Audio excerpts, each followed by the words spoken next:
está aqui.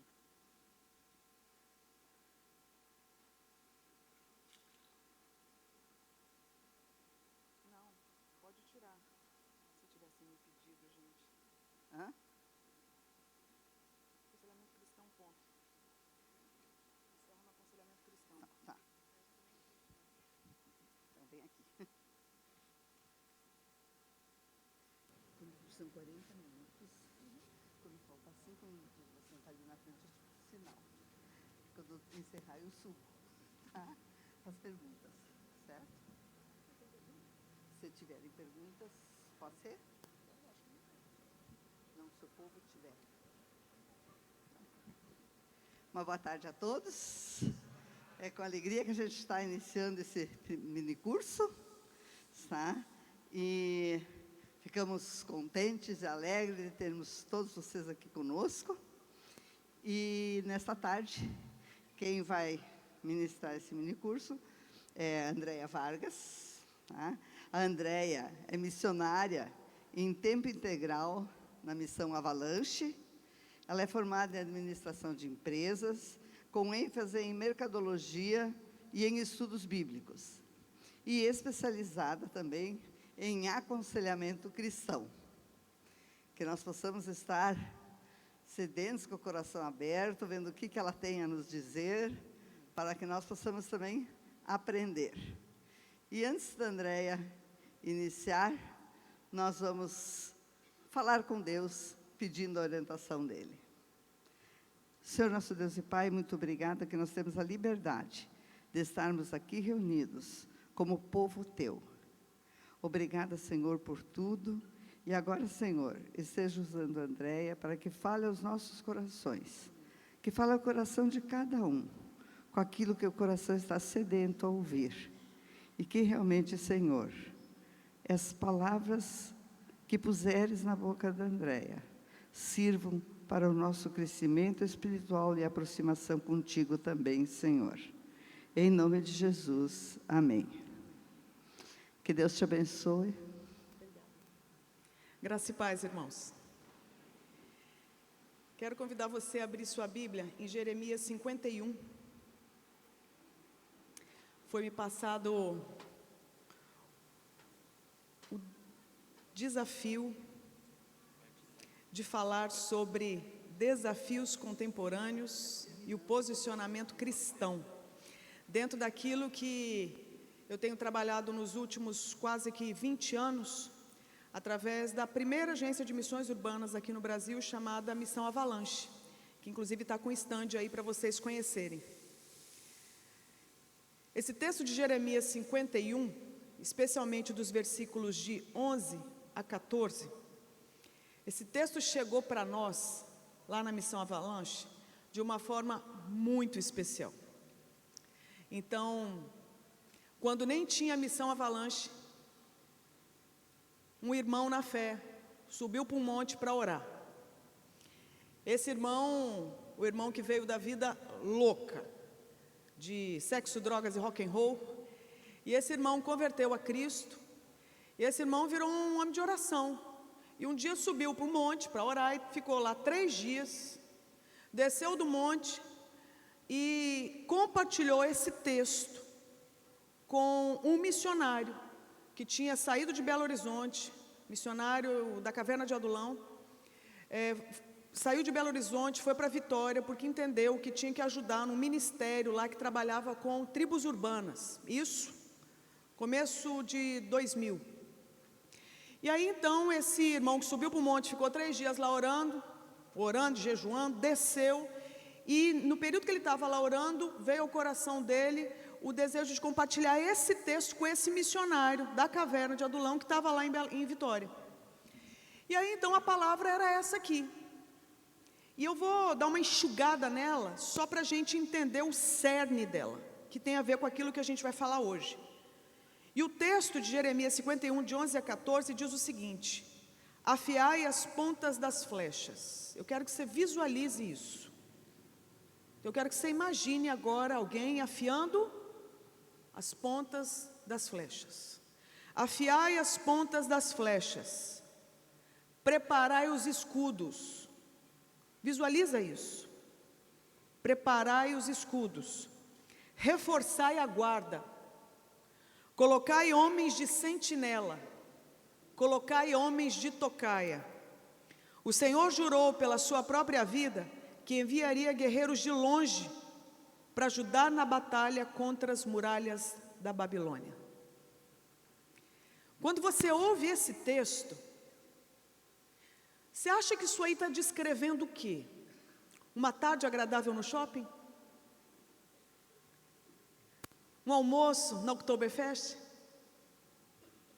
Um rolezinho ali no carnaval fora de época? Férias no Caribe? É isso? Quando você ouve esse texto, o que vem à sua mente?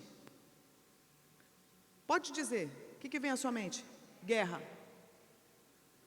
Te prepara, porque existe uma guerra instalada.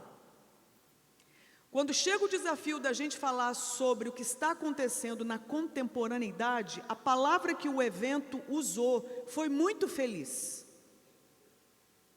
Porque não falou de experiências contemporâneas, não falou de vivências contemporâneas, de imersão contemporânea, não falou de contextualização contemporânea, falou de desafios contemporâneos.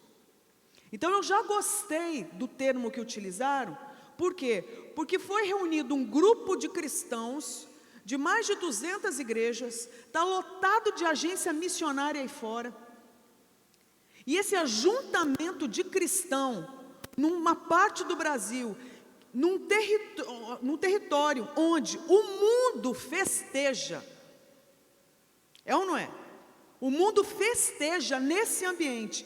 E aqui a Igreja de Jesus Cristo se reunindo em torno de um tema que está dando o nome de desafio. Então, de cara, eu já quero que você entenda que esse texto não é só para a Missão Avalanche. Esse texto é para você. Você pode dizer um amém.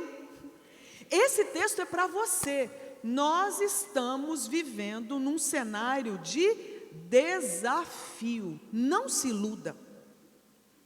A começar, acho que pelo primeiro deles, da gente ficar em dúvida a respeito de qual lado que a gente está nessa história.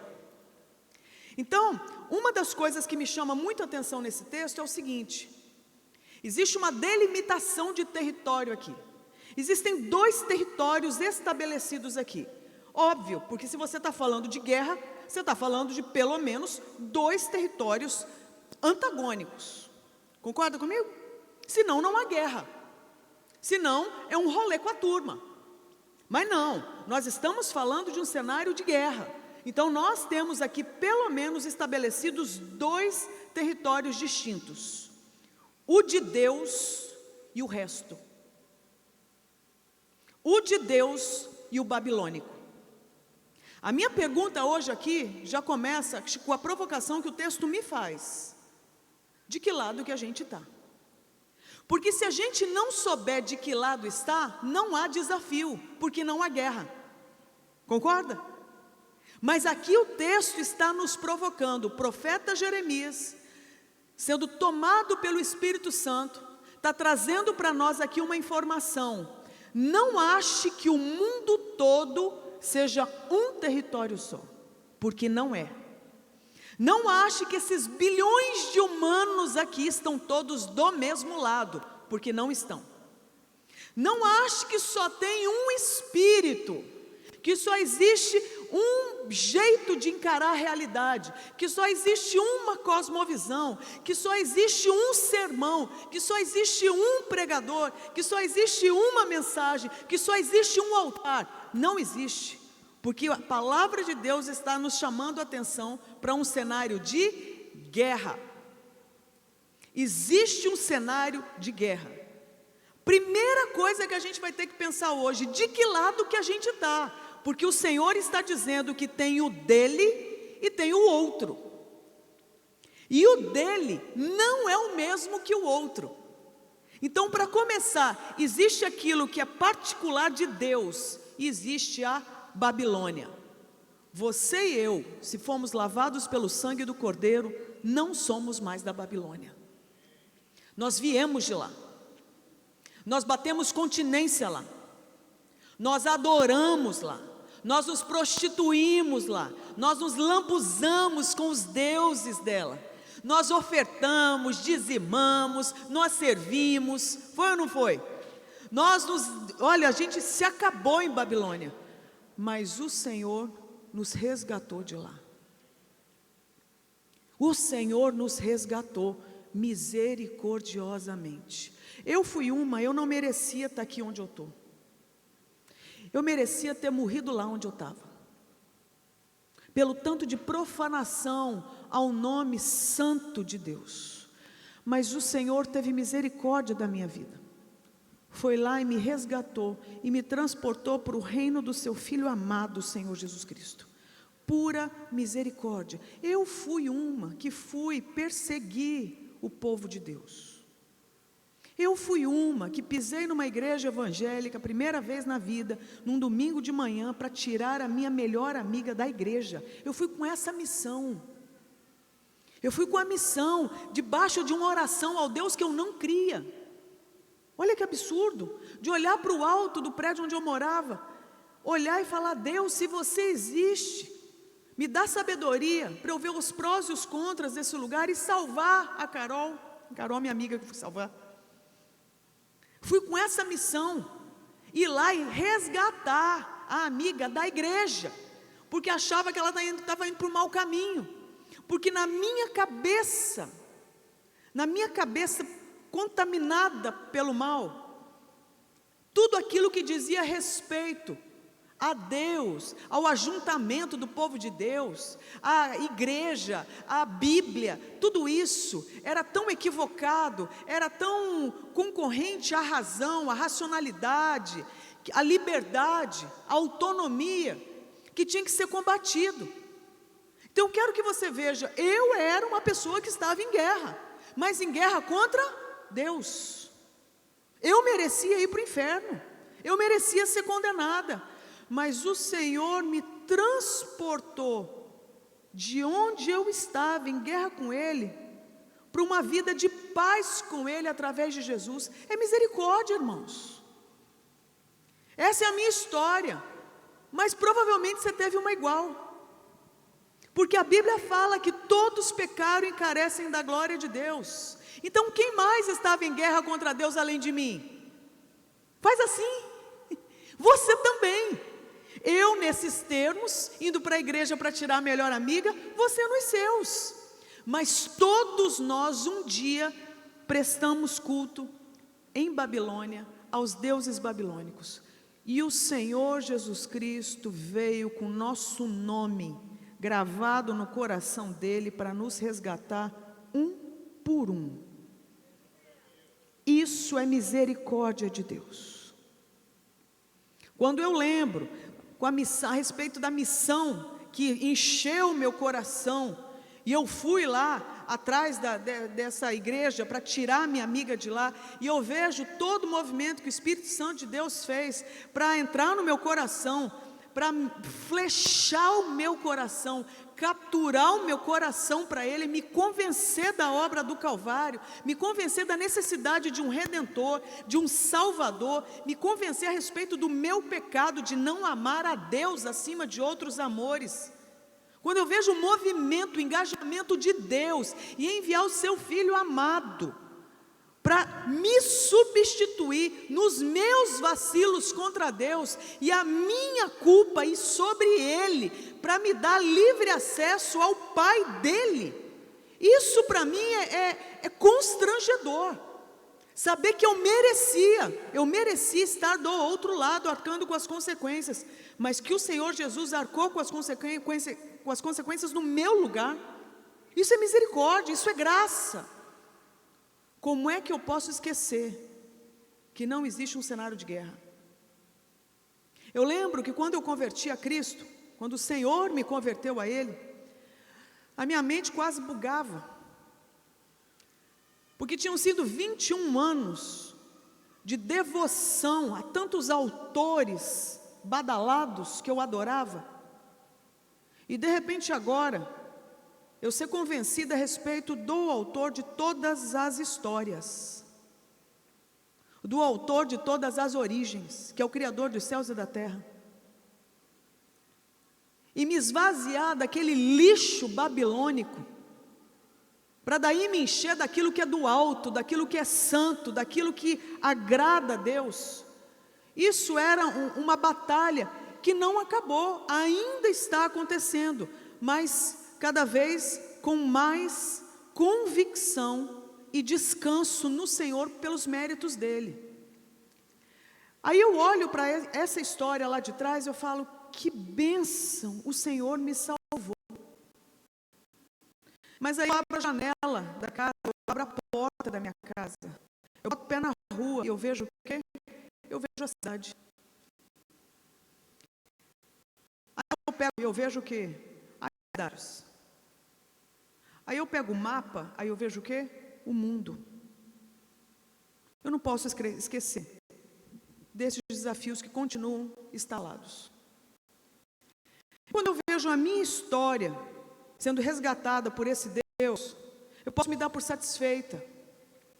Mas aí quando eu lembro que não sou só eu no mundo, que tem outros bilhões, eu não posso me dar por satisfeita. Eu posso ficar grata. Posso e devo ficar grata. Mas eu tenho que lembrar que a história ainda não acabou. Aí essa é a hora que eu olho para a igreja. E eu quero te dizer uma coisa. Cada vez mais eu me convenço que um dos meios de graça que Deus utiliza para inocular o desespero nessa terra que jaz no maligno, pasmem vocês, é a presença da igreja do Senhor Jesus Cristo na terra. Eu quero que você dê uma olhada aí, dá um 360 aí, por favor.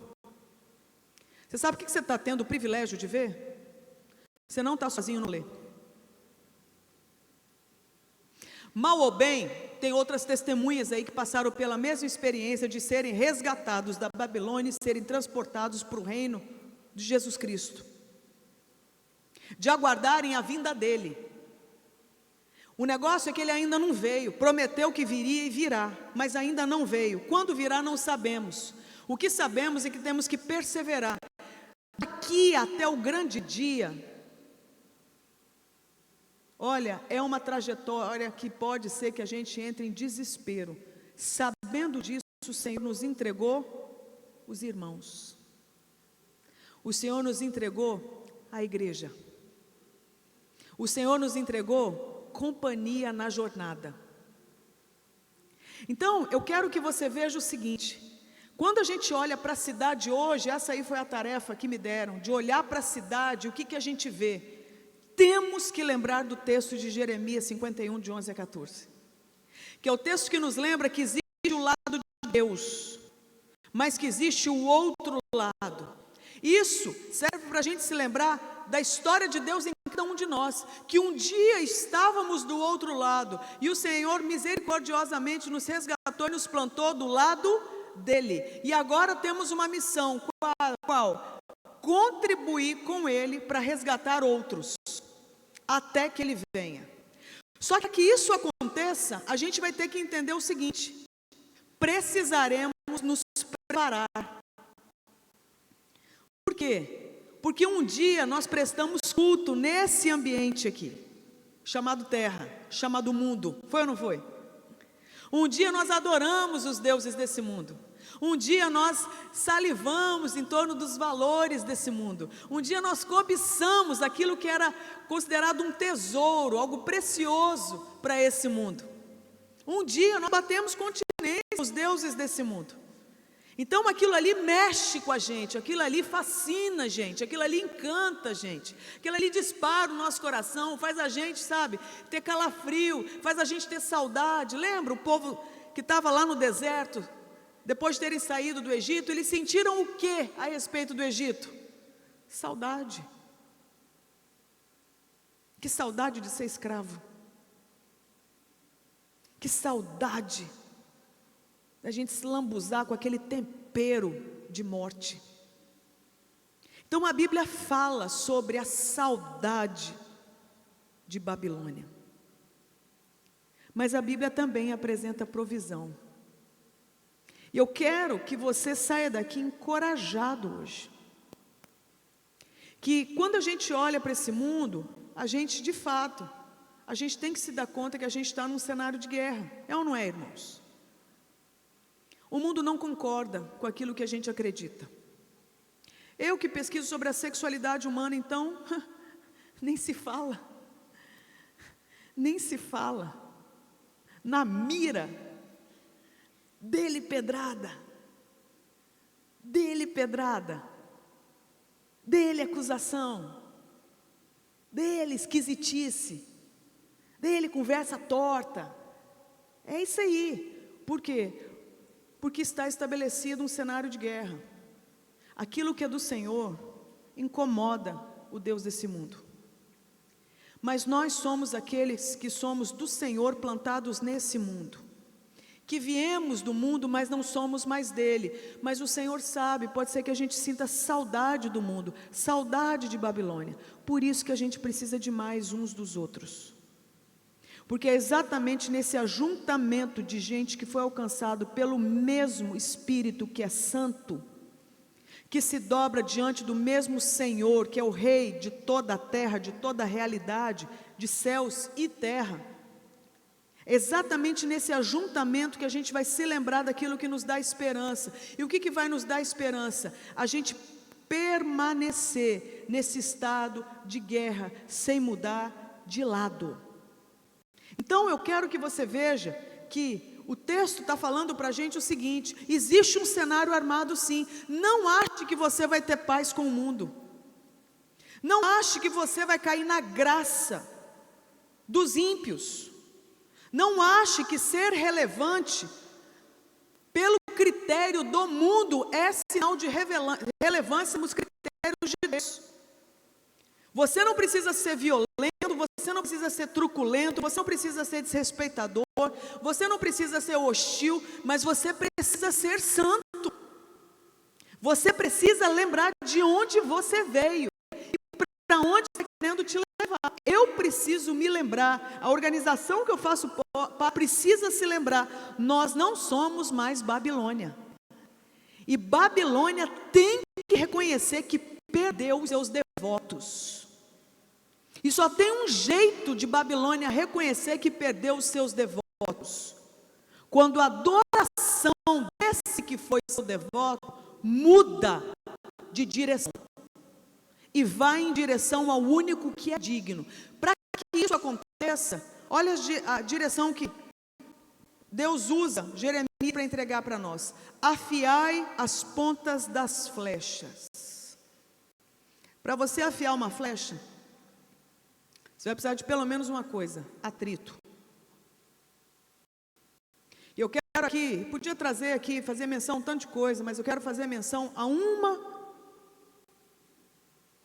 questão aqui, que é cara para nós: a palavra de Deus.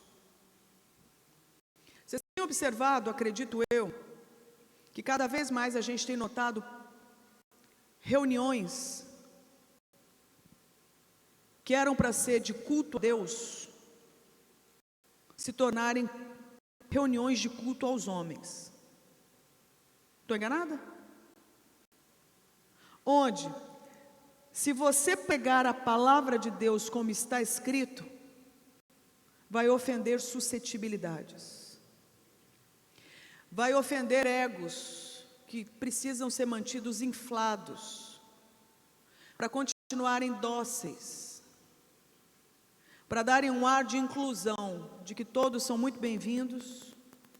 O importante é que você tenha experiência deliciosa hoje no culto. Então, trocaram a proposta da igreja por uma experiência almofadada, cheia de bolinha de sabão, onde tem que ser gostosinho ir para o culto, onde eu tenho que sair me sentindo melhor, onde eu não posso ser confrontada, onde eu não posso ser repreendida, onde eu não posso ser corrigida, onde eu não posso ser ensinada, onde eu não posso ser pastorada. Então nós estamos com um problema aqui. Por quê? Como é que você afia uma flecha para uma guerra contra aquilo que é hostil a Deus, sem temor à palavra de Deus? Não tem como um guerreiro, nos moldes que Jeremias está trazendo, ser uma flecha afiada, se ele não for esfolado pela palavra de Deus, se ele não for sangrado pela palavra de Deus. A palavra de Deus, ela não foi inspirada por Deus para amaciar o meu ego caótico. Não, foi para colocar o meu ego no seu devido lugar, onde, prostrado na cruz, dobrado diante do Cordeiro, porque Ele é o único digno de receber adoração. Então, quando o meu ego é inflado por discursos que podem até ter versículos para, sabe, como se fossem adereços, balangandã, que você pendura num sermão para dizer que é coisa de crente, mas que não tem compromisso com a palavra de Deus, não tem compromisso com a relação ao único Deus, nós estamos o quê? Inflando um monte de ego. E você não envia alguém para atacar a Babilônia, você envia mais um morador para ela.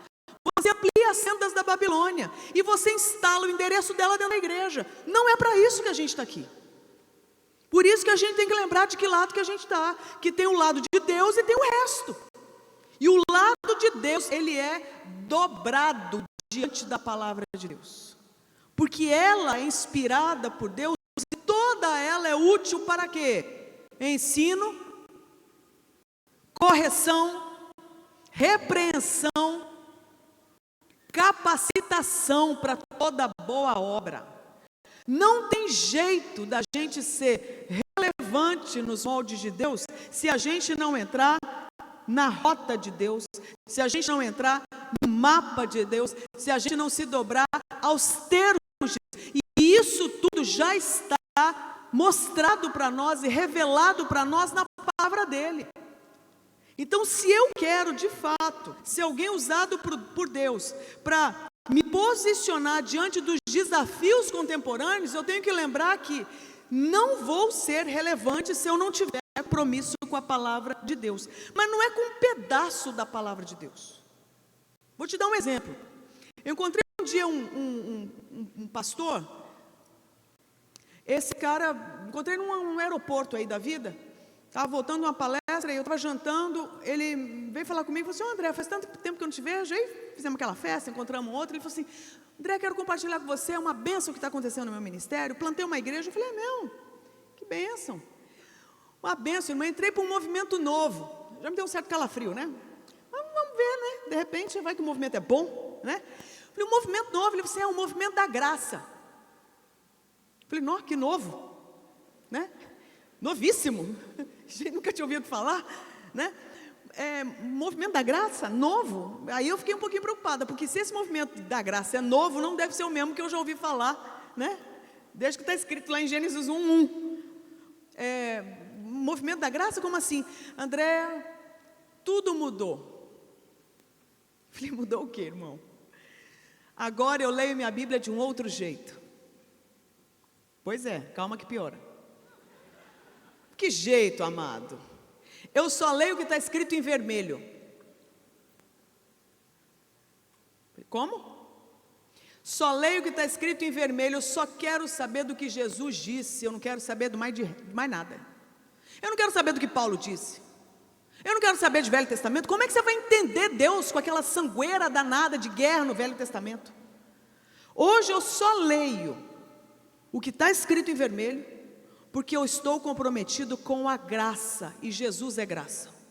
E eu não leio mais o Velho Testamento, a não ser aquilo que está escrito nos apócrifos. Irmãos, nessa hora eu confesso, eu se fiz bem, não sei, mas confesso diante dos irmãos, a única coisa que me ocorreu foi pedir para ele, foi assim: não fala mais nada. Ele assustou, porque ele estava contando a boa nova, né? Falei: cara, não fala mais nada, para você não pecar mais. Porque é tanta heresia que você está me falando, que eu não quero que aumente a sua conta de pecado. Encerra aqui, vamos conversar aqui, a gente fala de outras coisas. Nossa, André, eu falei assim, não dá. A outra pergunta que me ocorreu, você tem quantos membros nessa sua igreja que você plantou?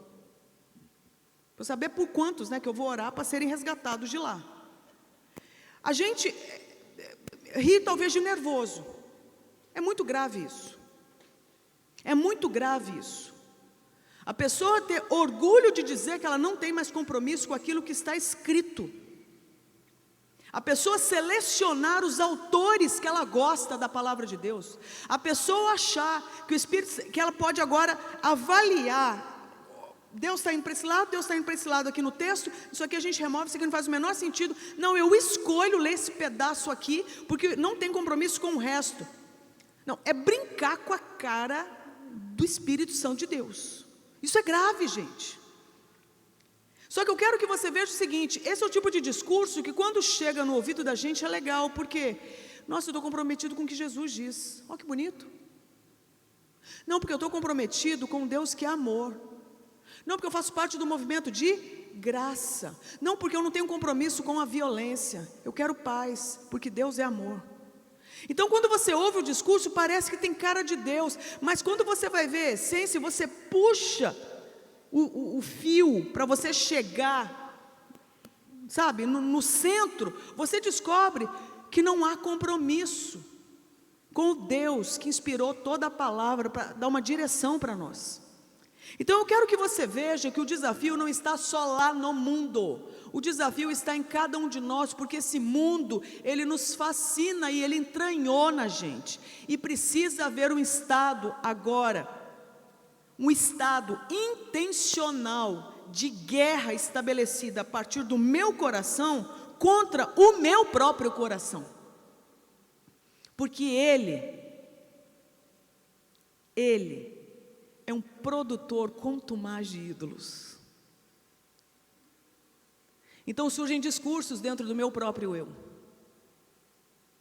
A nossa geração tem sido bombardeada por um culto ego-referente. O que eu digo sobre mim é a verdade sobre mim, é ou não é? Alguns anos atrás, uma psiquiatra amiga minha mandou um WhatsApp dizendo que ela estava num congresso brasileiro de psiquiatria e tinham acabado de apresentar com orgulho o caso de uma criança de 4 anos aqui no Brasil já adotando o nome social. Você sabe o que significa na prática? Que um ser humano de 4 anos olhou para a sociedade e disse o seguinte: eu é que sei quem eu sou. E toda uma sociedade validar a opinião. Eu sei que é um assunto extremamente complexo e não quero tratá-lo de forma leviana, como se fosse simplista, porque não é.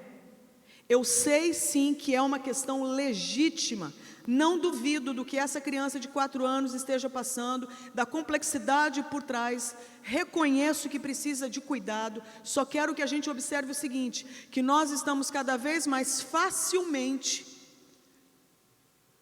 pendendo para posturas ego-referentes.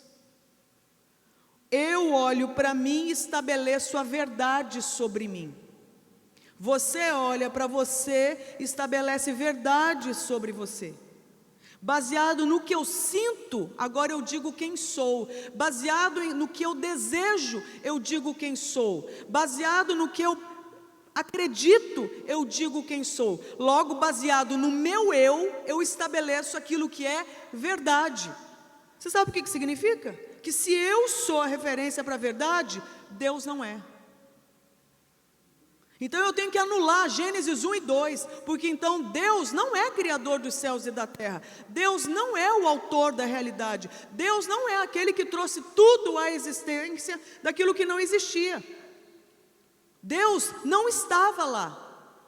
Então se eu sou a referência de verdade, significa então que eu sirvo para ser o quê? Deus. Detalhe, essa foi a oferta antiga. Lá em Gênesis 3 fala sobre ela. O que você descobre então? Que essa estratégia é uma que tem funcionado desde os primeiros dias. E que por trás tem sempre o mesmo mentor, a velha serpente, Satanás, oferecendo de bandeja para o ser humano a possibilidade do ser humano acreditar que pode ser Deus. Então, quando a gente fala de desafio contemporâneo, nós estamos lidando com um que talvez em outros momentos da história da humanidade não tivessem ficado tão evidentes como está agora. O ser humano ter se levantado como referência daquilo que é verdade. Mais do que nunca, o ser humano agora tem orgulho de dizer: eu é que sei os pensamentos que tenho a meu respeito, digo eu, não o Senhor. Então a gente tem uma inversão daquilo que é sagrado. Eu te pergunto, isso não é um desafio contemporâneo? Isso é um desafio contemporâneo, gente. Então, mais do que a gente lutar contra determinados comportamentos das pessoas, nós temos que lutar contra a adoração equivocada no coração de cada pessoa.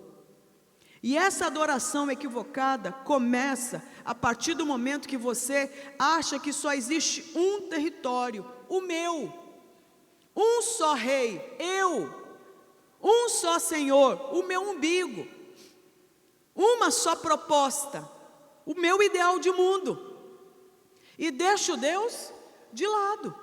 Enquanto isso estiver no nosso coração, é como se a gente tivesse perdido a batalha, porque a gente o quê? Está entregue às nossas próprias paixões.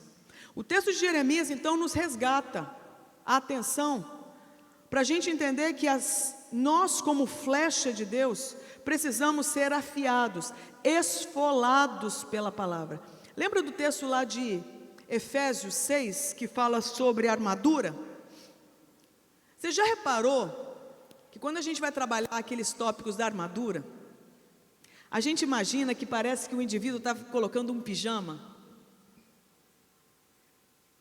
Fala sério, se você dorme de pijama, eu imagino que deva ser a roupa mais confortável que você tem no guarda-roupa, é ou não é? É ou não é?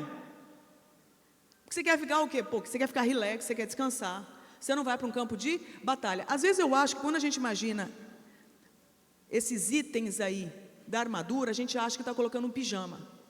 Não, é uma armadura. E é interessante porque para uma armadura ajudar quem vai usá-la, ela não pode ser como um pijama.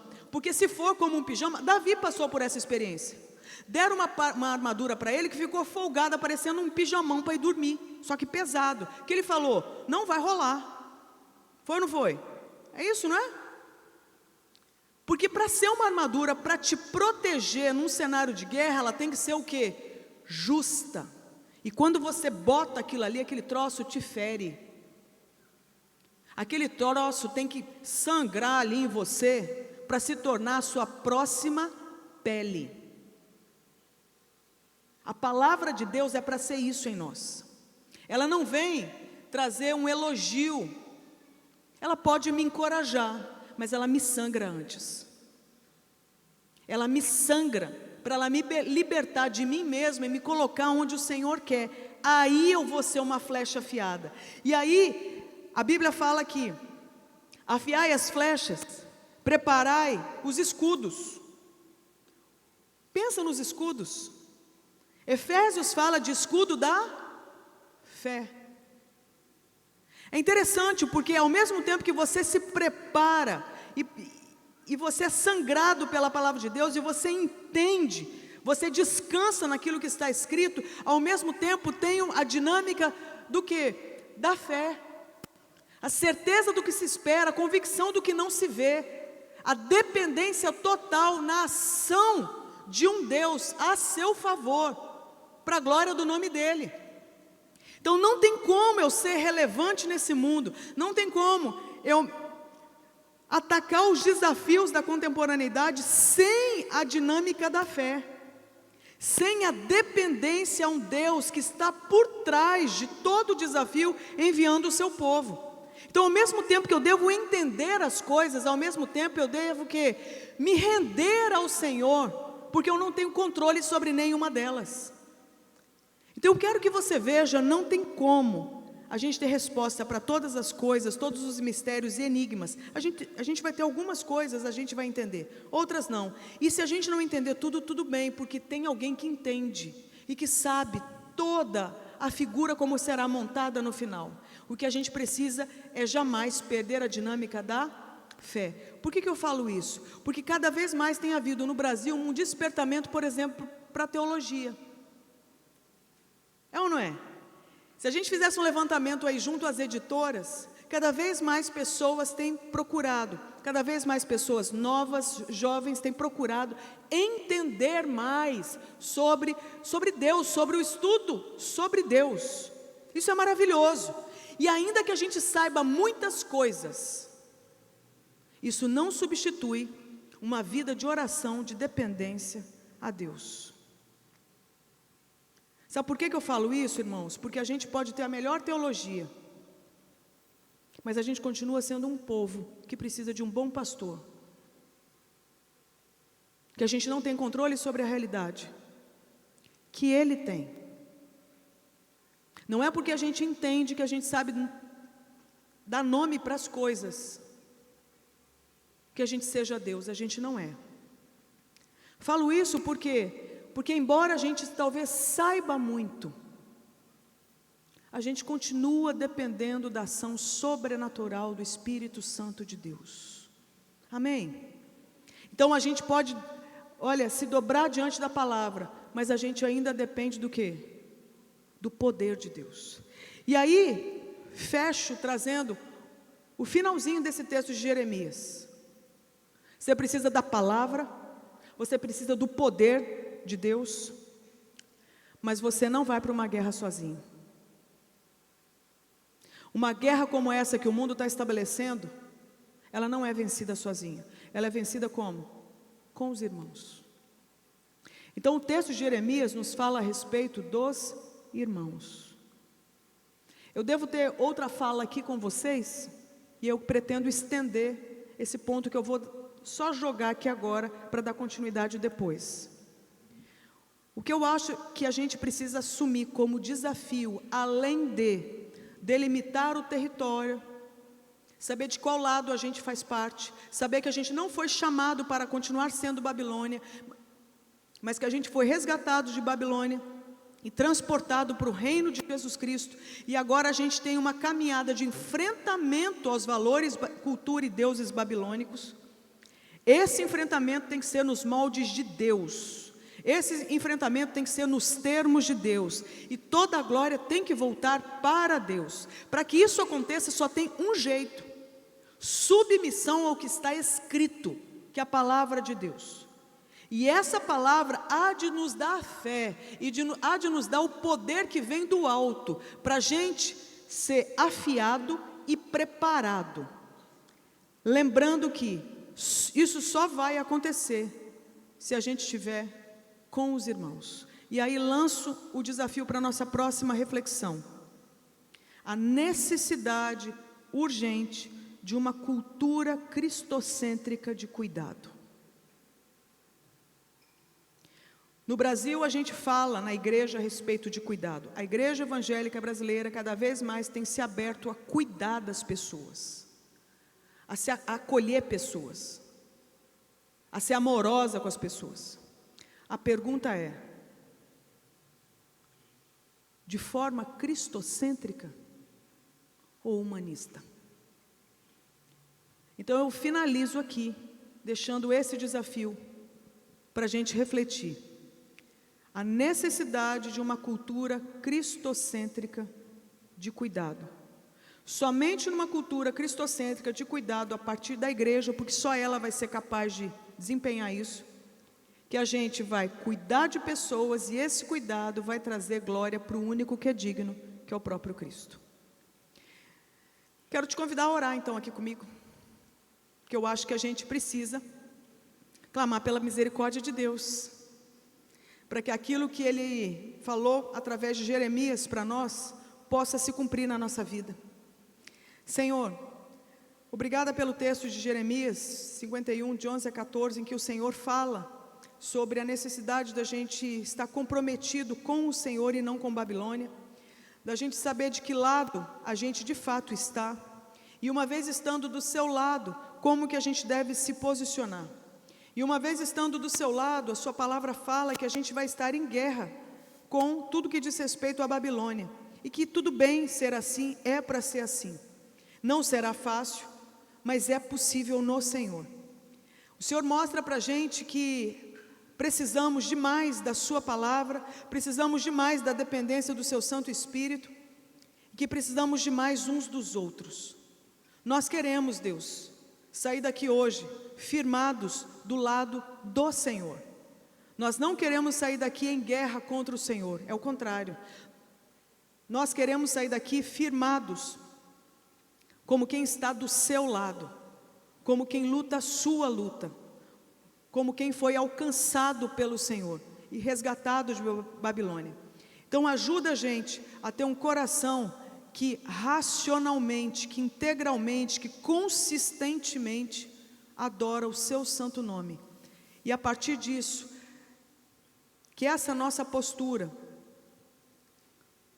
chegue na nossa comunidade através de cuidado, só que cristocêntrico, porque esse é o seu tipo de cuidado.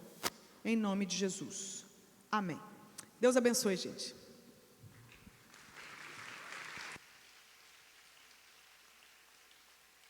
Obrigada, Andréia, que deixaste Deus te usar, nos mostraste uma realidade de que estamos em guerra e precisamos nos armar melhor. Fica o convite para que não percamos a outra palavra da Andréia, que será num outro momento. Glória a Deus, galera.